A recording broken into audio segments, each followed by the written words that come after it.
The last page has been turned on my most recent read. I have just made my 5th cup of tea because it's the weekend and I woke up at 4:15 this morning for some unfair reason I cannot identify. Anyway, it's another week and another book, and as you know, I like to talk about different genres, and this is a book by an author I have talked about before. This week I have picked up a few books and my reading time has been greatly improved by a bank holiday and a few extra days off work. You may have seen my post on Instagram if you follow me over there. If you don't, what are you waiting for? I'll post the link in the notes. I have also finally started to add newer reviews to the website. But you don't have to fear finding out the twist in the tale or the happily ever after, because just like the podcast, the spoilers remain hidden. Coming up, I have a few more days off with good reason. I am taking part in Livestream for the Cure for the 2nd year in a row, and I need to prepare for my moment on screen. I have a lot of books to go through, and I will be talking about that a little bit at the end of the episode, so keep tuned in. But needless to say, it is a cause very close to my heart. So whatever I can do to make a difference, raise a little more awareness and a bit of money, it's 100% worth it. Anyway, let's get back to the book. This one is part myth, part urban fantasy. It is based in the modern day world, but one that I imagine sort of takes place beneath the surface of the one that we all exist in. In it, we are travelling from Boston to Cornwall and back again, and a lot of magic is involved, though there are no Avada Kedavras here. So here I am, no spoilers, opinion-filled as ever, and ready to roll, all of which means it's time for the latest episode of Being Bookish. Join me today as we join a teenage girl who lives in a world of magic but has none for herself, with the most recent book from Alexandra Bracken, Silver in the Bone. I'm your host Ray, self-confessed bookworm, introvert, hermit, long-term depression sufferer and ex-coffee addict. Join me on my journey through my ever-growing, seriously, it's getting huge, to-be-read pile, and enjoy the latest of my 100% spoiler-free book reviews.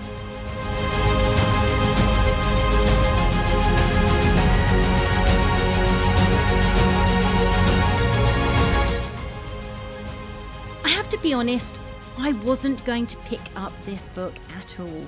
But then a friend told me about a new website that had limited edition covers, signed copies, and was a small business. Colour me invested. I saw the cover for this, then reread the blurb and thought, ooh, Arthurian legend. I think I like the idea of this. So I bought it. It actually only stayed on the shelf for a few days before I looked at it beside the new Brandon Sanderson Tress of the Emerald Sea and decided that I wanted urban fantasy rather than pure fantasy, at least at that particular moment. It's changeable. It always is. I'm an emotional reader. The Sanderson won't stay unread for too much longer, I can assure you. There was just something about the gorgeous cover artwork and then the hardback cover underneath that called to me. Perhaps it was the magic within. So light a few candles or perhaps just switch on that reading lamp because a bit of atmosphere is always a wonderful accompaniment to a reading session. Get yourself a fresh cup of something hot or a glass of something chilled, depending entirely on when you're listening and your preference. And let's get started. Tamsin Lark didn't ask to be a Hollower. As a mortal with no magic talent, she was never meant to break into ancient crypts or compete with sorcerers and cunning folk for the treasures inside.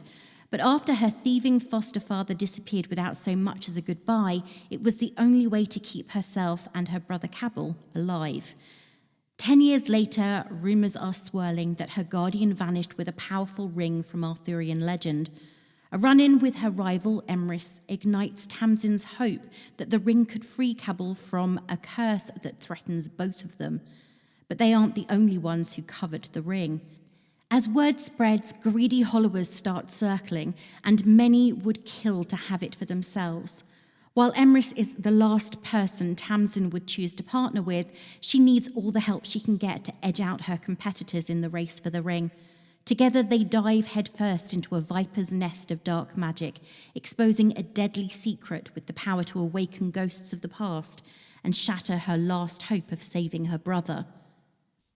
The book starts 7 years in the past. Tamsin, Cabell and their guardian Nash are in Cornwall seeking out a legendary Athame. Nash is a Hollower who is well known throughout the community as a bit of a charmer, a storyteller who is unreliable. Being without powers, Tamsin is often left behind when Cabell and Nash go off together. But one morning, Tamsin wakes up and Nash is gone. There is no sign of him. Together with her brother, Tamsin returns to their home in Boston. Time goes by and it's assumed that Nash has died. This alone gives Tamsin and Cabell the right to take their guardian's legacy place in the Guild of Hollowers. Despite lacking power, Tamsin has other abilities. She has a photographic memory and, determined to make up for the fact that she wasn't born with the one sight, she has learned multiple languages, has a hand of glory, a stubborn and rather snide character called Ignatius, who, despite having no tongue and therefore an inability to speak, is able to express himself incredibly well. The Hollowers compete with each other to be the first to track down important and valuable magical artefacts, and despite having no financial backing, unlike many of her peers, Tamsin and Cabell are good at their jobs, and they do their best to ensure that they are the first to bid on jobs that sometimes no one really wants. Of course, life would be too easy if Tamsin and Cabell were two normal magical teens, but they aren't. Because Cabell is living with a curse that has him turning into a snarling and violent beast when he loses control of himself. For the most part, Tamsin is able to bring him back to himself, but it can sometimes be a close call and she has plenty of scars to show for this.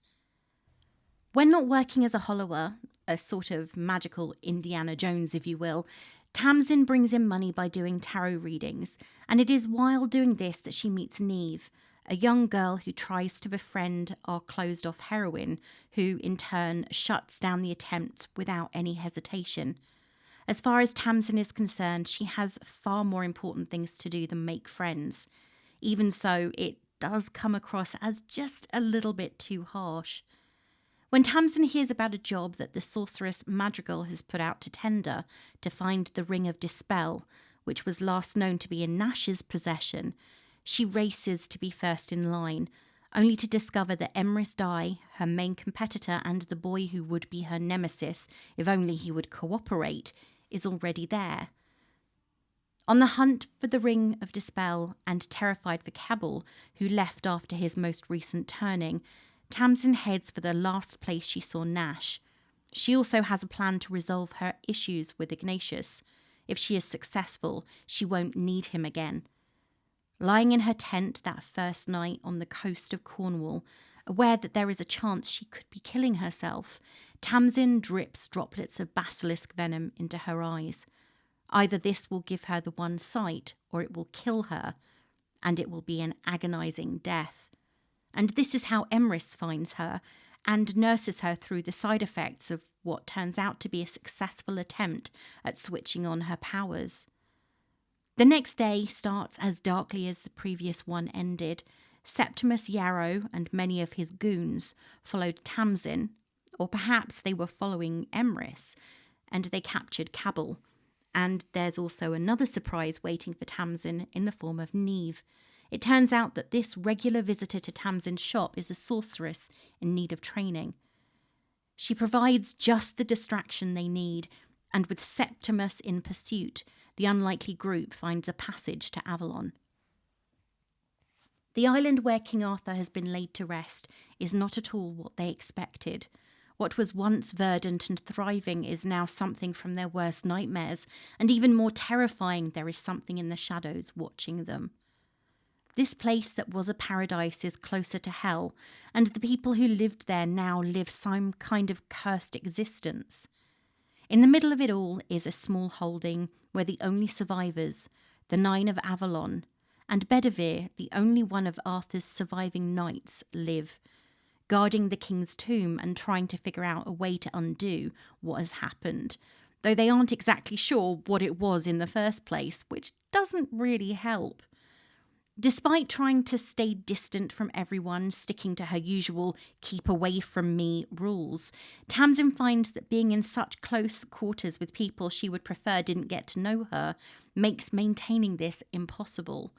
Slowly, without intending to, she finds that she has to let Neve into her very small group of friends, in other words, her and her brother, though she isn't happy about it. And Emrys, well, he's becoming impossible to resist. Everyone can see it but her. There is something between these two, and while Tamsin is fighting it with every ounce of her being, Emrys is doing his best to make things happen. He is affectionate, pushing against her boundaries and stepping over them whenever possible. The island is a dark and terrifying place, but Tamsin has a mission to finish, and whatever the consequences, she is determined she isn't going to fail, no matter what the cost to her own safety.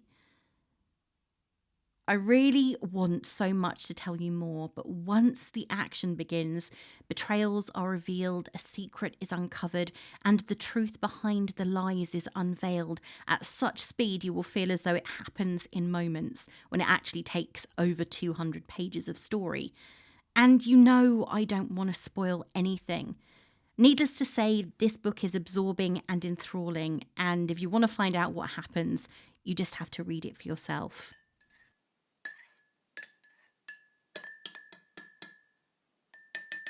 And I have returned to the new books again. I have been buying a lot, and most of them are books that have been released in the last few months. There's nothing wrong with that, right? I do have a lot of older books on my shelf already. Unlike the last YA book that I read, Mel, this one isn't quite as gritty or as real as it is an urban fantasy, but it does still include conflict, distress, abandonment, violence, and emotional confusion. I do want to add here that whatever the outcome of my reading is, I do not let the opinion of others sway me. As with every week, I do find the reviews of others interesting, especially with books that are a little older or very new, and therefore can be a little harder to get hold of. This one, luckily, wasn't the case.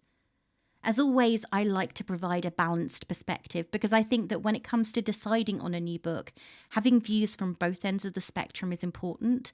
I'm not saying that you should allow yourself to be swayed by the views of others because you are the person doing the reading after all, but sometimes they can help you determine whether now is the right time to be reading something, especially if there are sensitive topics involved.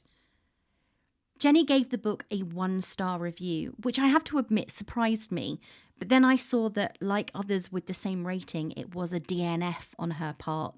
She said, "The more books I have to read, the more practical I need to be with which books I devote my time to, and I am sorry, but I had to DNF this one. I've tried 3 times to get into this, and this final time I gave it proper, dedicated time. No interruptions. I went back and reread the parts I'd already read, but I'm over 12% in and it still hasn't hooked me. I'm not invested in any of the characters. I don't know where the plot is going or what the world is about or why things are the way they are or anything, despite an awful lot of different things being mentioned. Sorceresses, tarot readings, a library with doorways to different veins that lead to random places, various unpleasant male characters, hollowers, a werewolf, an absent parent figure, artifacts, searches for the artifacts as a mean to make a living, but with no explanation of why that exists as a business. All of those things seem like they would make for a gripping fantasy story, but everything's still very disconnected. These things all happen to coexist in the same book, but I haven't managed to pick up the narrative thread yet. There are fleeting mentions of Arthur and a couple of famous sites in England that associate themselves with Arthur, but this is by no means an interweaving of Arthurian legend or myth, or even themes as far as I can tell. The legend is just referred to, and possibly used because retellings are in, and King Arthur is well known. So therefore, book sales? That's probably unfair of me, since I'm only an eighth of the way through. But so far, Arthur is a token mention rather than an actual part of the story. I don't know, it just feels like a lot and not very much at the same time so far. Since I couldn't finish it, I'll have to give this a 1 star for now. As I've already mentioned, this book is relatively new, having only been released on the 4th of April. As with all the newer books I review, that means that the majority of opinions come from people who have read an arc. And if you have ever read one, changes can be made between the arc and the final release. It's sort of like going to see a test screening of a new film. That said, it was interesting to see that the vast majority of one-star reviews were not only from people who had read the arc. I'm saying this like there were loads. There were a total of 21 one-star reviews and just 9 written ones. But also, these people just hadn't finished the book. Though I am by no means the definitive source when it comes to how a review should be written, I do think that it's unfair to actually rate a book if you haven't finished it. This is why I actually forced myself to read The Mister by E.L. James. Seriously, that was punishment. People were ripping it to shreds, and part of me really wanted to join in, but I felt it would be unfair of me to do so if I had no idea what I was critiquing. Needless to say, they weren't wrong, but at least I can criticise it in an informed way now, though I am unable to, unfortunately, forget how blinking awful it was. Reading these one-star reviews, I couldn't help but think that if the reviewers wanted to get their opinion down, they could have just left them unstarred rather than giving them a rating, because while everyone is entitled to opinions, it isn't as formed as it would be if they had finished the book. Though that may not change their minds. Oh well, for whatever reason, they left these reviews, and everyone is entitled to an opinion. I was surprised at how easy it was to find reviews for this book, given how new it is, and my history with previous new releases, and the number of reviews has been quite few. That having been said, there are only 1,666 ratings on Goodreads, and only 665 of those are fully written out reviews. As it stands right now, the book has a solid score of 4.07, and 76% of all ratings and reviews are 4 and 5 stars, which I personally feel is a positive indication of the wider opinion. As I say every single week, when it comes to opinions, whether it's for a book, film, or a TV program, every view is very personal to the individual who wrote it. So all of these reviews are completely subjective. When it comes to picking a book for yourself, it's always worth looking at more than one review if you're not sure. Though to be honest, I would personally ask a friend first, because everyone's opinion is different and your friends are far more likely to have a similar perspective to you. Finding a 5-star review for this book was much easier than it was to find for the last book I talked about. I certainly didn't have to go to such extremes to find a positive opinion that was more than a simple rating, which I will admit is a massive relief because it can take hours to find them sometimes. Darcy really enjoyed the book and gave it 5 stars. She said, "Let me just say that I am blown away and screaming, crying, dying for the second book ASAP. Literal tears were falling down my cheeks in rage and misery by the end of this book. I may have gotten a wee bit attached to a character or two. Whoops. And maybe I'm being dramatic, but I certainly enjoyed this book. No matter what they say or how much they lie to themselves, people don't want the truth. Sometimes I read books and don't like them, and I know that it's a me problem because I'm in the wrong mood, but this was the complete opposite. It was exactly what I needed at the right time, a new and fascinating fantasy book with interesting world building, but a basis of old and well-known Camelot tales, strong and unique characters, and a little enemies to lovers banter to make me giggle and kick my feet. You cannot, and I mean cannot, convince me that Emrys wasn't whipped for Tamsin this entire book. He was whipped, and I loved it because their banter was top level, and his adorable obsession with Tamsin was beyond fun to read about. Also, understandable, Emrys, because Tamsin was freaking cool. She could be a little on the nose sometimes, but I loved her growth and stubborn personality, and her love for her brother just solidified my appreciation of her. It'll be all right, lass, this once give his care to another. No, That wasn't right. Cabell was mine to protect. He had been as long as I could remember. I really didn't enjoy Law by Alexandra Bracken back when I read it, but this book was honestly superb, so now I'm considering rereading that and seeing if it was a me problem last time. Not sure yet, but let me certainly recommend Silver in the Bone to everyone, whether you've enjoyed her previous works or not, because it was brilliant. I need the next book stat. What was that cliffhanger? I have always found reviews fascinating, especially when they differ so much from my own. There is nothing like a review to show how different and similar people can be. As with anything, when considering the reviews that a book has been given, you have to take a lot into account. The rating someone gives to a book depends on so many factors. For some reason, when I think about this, I'm always reminded of a book I read in my teens. The first time I read The Physician, it was the German imprinted title Der Medicus. I loved it.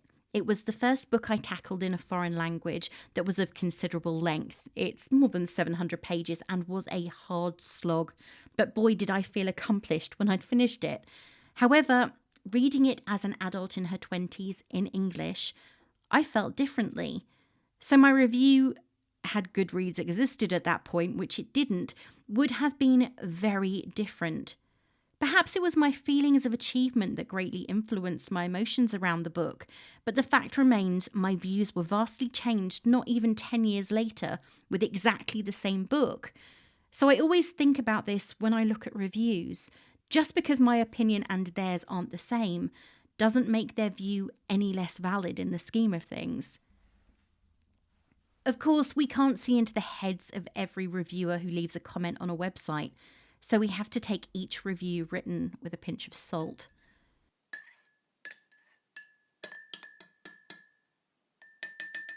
Anyway, now I've told you about other people's views, let's get down to it. Here are my thoughts on Silver in the Bone by Alexandra Bracken. Completely spoiler-free and 100% honest. Did I like the book? Quite simply put, yes, I enjoyed the book. There was something about the story, the characters, and the setting that had me taking a deep breath and just wanting to keep on reading.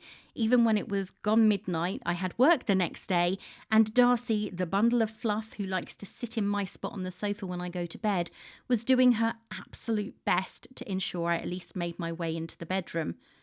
This is only the second book I have read by Alexandra Bracken, with the first one being Law, which I read almost 2 years ago. Where does the time go? There is something about the way that she creates her female protagonists that I find I like. I could spend a long time comparing Law and Tamsin, but I have already done an episode about the former, so let's focus on Tamsin Lark, the lead protagonist in our Arthurian tale.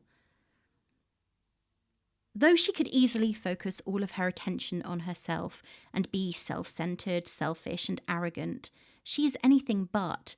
That's not to say that she doesn't have her faults, because if she didn't have any, that would make her a Mary Sue, something that Bracken appears to be quite good at avoiding when it comes to creating her characters.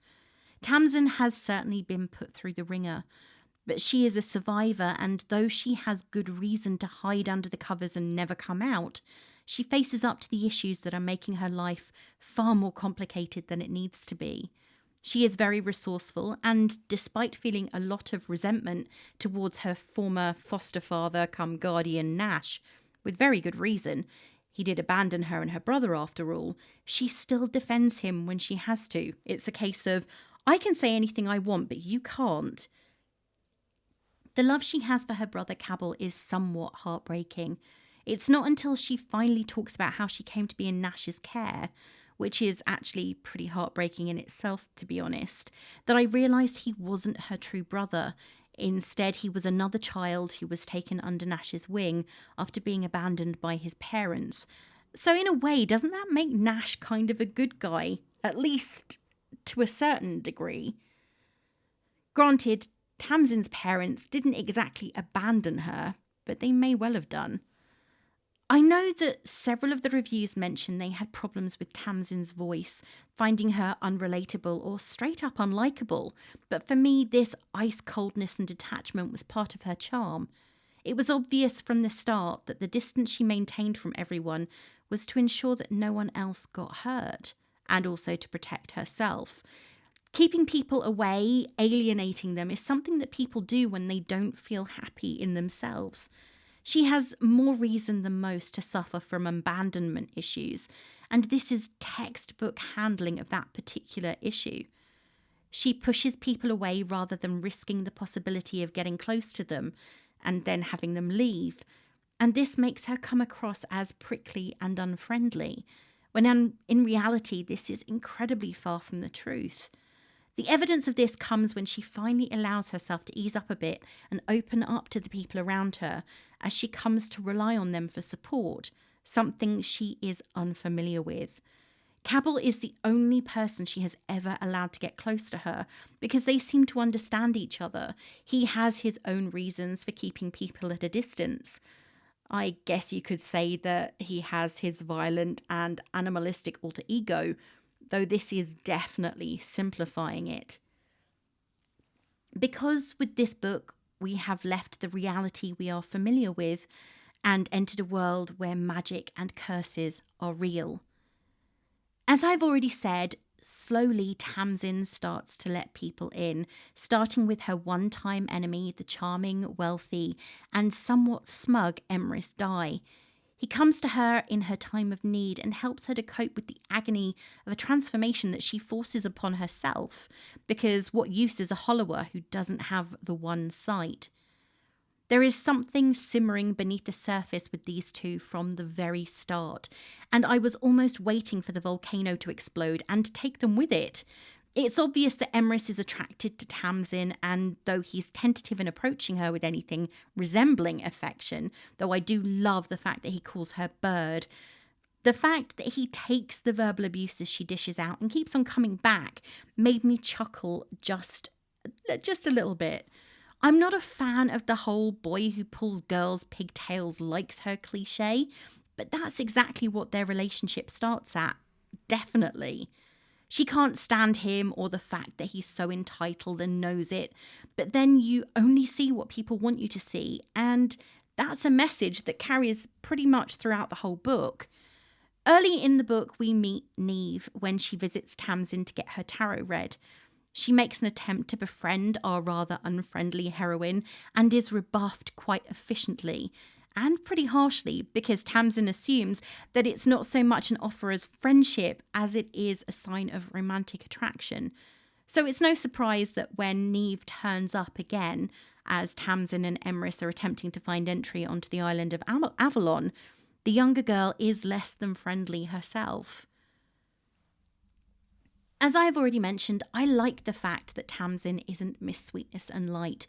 In fact, this is a characteristic that she seems to have in common with Bracken's other mythologically based heroine, Lore. A lot happens in this first book. It's the world building, the setup, but there's also a lot of underlying plot. And we are introduced to a lot of intertwining stories that all start and end with the ring of dispel that Nash, Tamsin's foster father, had in his possession when he disappeared 7 years before while travelling with her and Cabell in Cornwall. He vanished without a word, and Tamsin's anger at him for abandoning her has never left.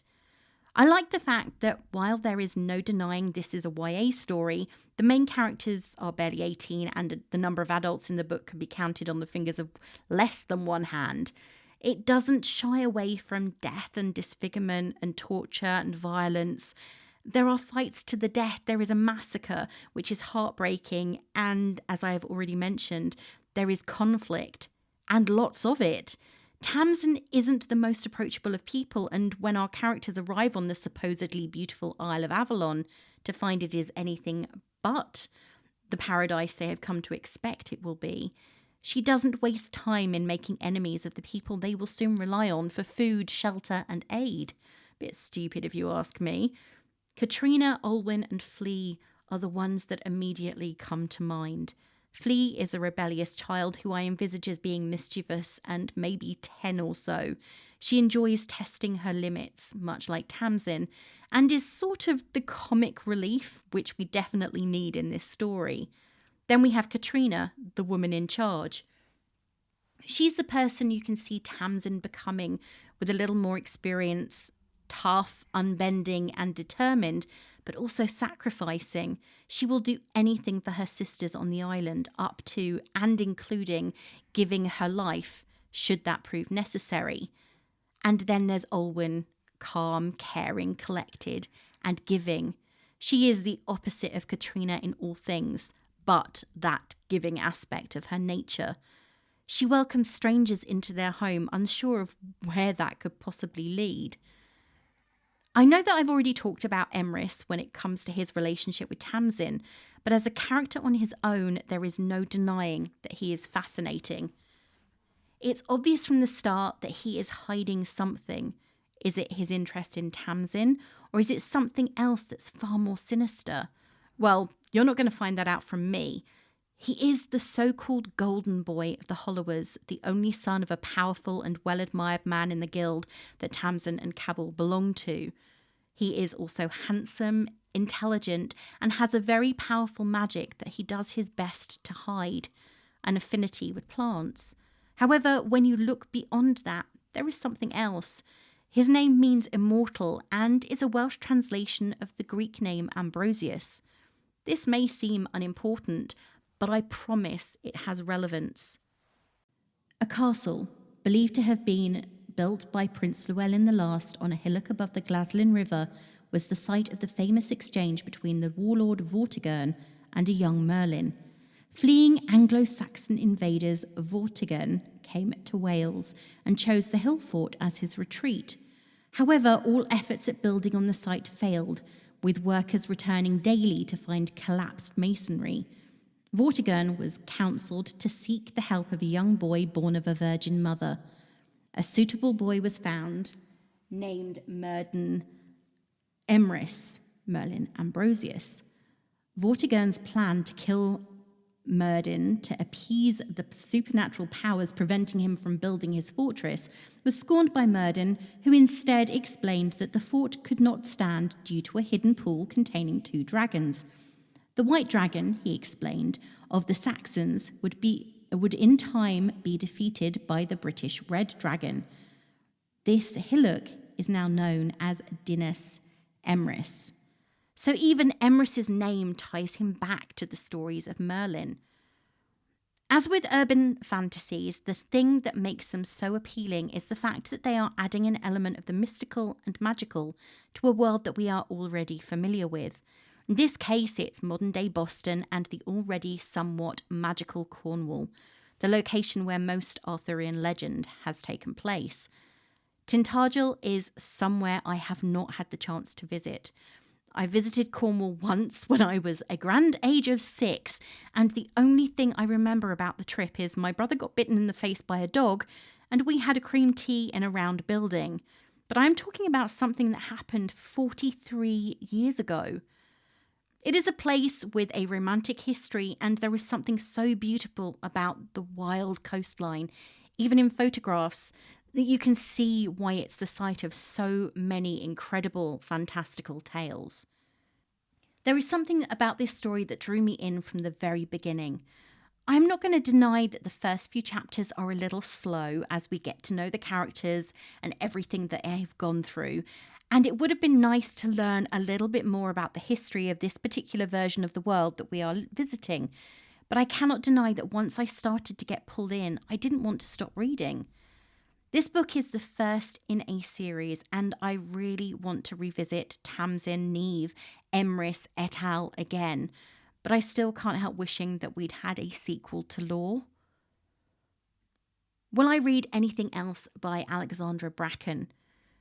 I've already read Lore and I really enjoyed it, so much so that after borrowing it from the library for my first read, I ended up buying a copy of my own to add to my small but growing mythology shelf. I know that she has written a few more books, namely those in the Darkest Mind series, or at least they're the ones that first spring into my head. Though I have had a look at them, they are not speaking to me in the same way that her most recent publications have done. Of course, there is a sequel to Silver in the Bone due out at some point in 2024, if the information on Goodreads is in any way accurate. So that will have to go on the list for some point in the relatively near future. If you're looking for something like this, or you loved this and want something else, then you'll love these. I thought that this would be a little harder than it actually is. When it comes to teens who are placed in an uncomfortable and potentially dangerous situation that is mythologically focused, a few books immediately come to mind. First on the list is, of course, The Lightning Thief, the first book in the Percy Jackson and the Olympian series by Rick Riordan. Percy is a lot younger in the books than he was in the films, so he's truly shoved in at the deep end with no idea of how to control his powers or even what they are. And he's battling people who have been training longer, were far more aware of their origins, and actually had control over their abilities. The next book is one that I loved when I was a child, Susan Cooper's Oversea Under Stone, the first in her The Dark is Rising sequence. The whole book is set in Cornwall and plays on the Arthurian myths incredibly well. Most people will be more familiar with the second book in the series thanks to the 2007 film based rather loosely on the book and titled The Seeker. However, the entire series is well worth a read. I've mentioned it enough during this review, so I should probably mention lore again. How many times does that make it now? 3, 4, 5? I don't know, I've lost count. Like Percy Jackson, this book has a focus in Greek mythology, but I think that's where the similarities end.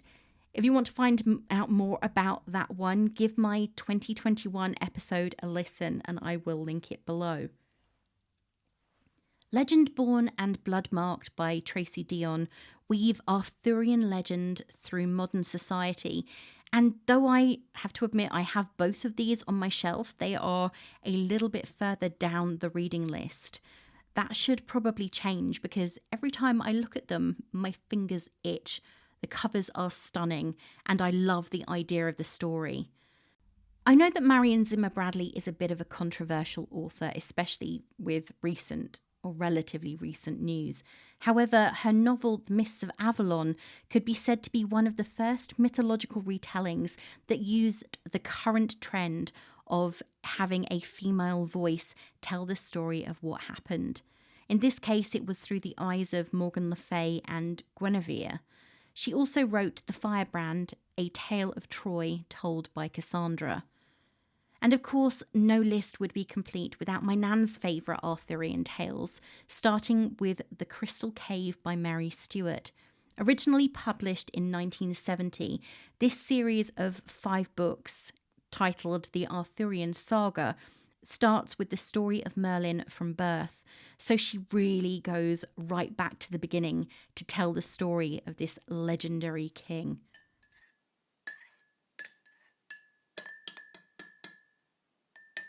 I have been a busy bee this week, and just today I received 3 parcels containing books. One is my brand new subscription to the Locked Library. The others are impressive in size, though I know that they only contain 3 books I ordered from Waterstones. Yes, I am holding off on opening them right now. I have a lot to read before I get there. Last week, I met up virtually with author Kathy Bramley and we talked about her new book, The Sunrise Sisterhood, which was released on the 11th of May. If you love books all about different types of love and the importance of families and relationships, then you'll love it. Also, if you haven't heard the episode, definitely go back and give it a go. Despite the fact that I have bought quite a few new books recently, looking at my shelves, I think it's about 10, and that's not including the books that arrived today. They will all get read eventually. It doesn't mean I have stopped looking for more. So if you do have recommendations, whether it's books you've read or books you just want to hear me talk about in my spoiler-free reviews, send them on over. I'm always interested in being introduced to new books and new authors. You can send me an email at beingbookishpod@gmail.com or DM me on Twitter or Instagram and I will be sure to check them out. This coming Thursday, the 18th of May, I am taking part in the annual live stream for The Cure. Listen to the trailer to find out more about what it's about and how you can help. Together, we can make a difference. That's been the sign-off for everything live stream for The Cure related ever since the event began back in 2017. Hello everyone, my name is Nick and I am the host of the live stream for The Cure, an annual charity event to raise money for the Cancer Research Institute for immunotherapy research for a world immune to cancer. And over the past 6 years, we've made that difference together. Amazing listeners, amazing viewers, amazing podcast partners and content creators all coming together, and we've raised over $70,000. But this year, we're going to make our biggest difference to date, and we're going to raise $25,000 for the Cancer Research Institute. Tune into the event at twitch.tv/livestreamforthecure starting May 18th, as we're joined again by podcast partners and content creators from around the world to help the Cancer Research Institute crush cancer. Together, we will make a difference. Don't forget, if you want to hear about new releases and other books I've read and keep up with my reviews, you can sign up for my newsletter at my website, beingbookish.co.uk. Well, that's it for this week, and thank you for listening. If you like what you hear, why not share it with your friends and family, and please post a star rating on Apple Podcasts, Spotify, or any of the other podcatchers where you listen. You can follow me on Twitter at being_bookish and on Instagram at beingbookish_pod, or you can check out my website, beingbookish.co.uk. Well, I have definitely got a lot to get ready for next week, and another new book on my shelf that I've just started is already calling me. So until next time, this is me saying farewell.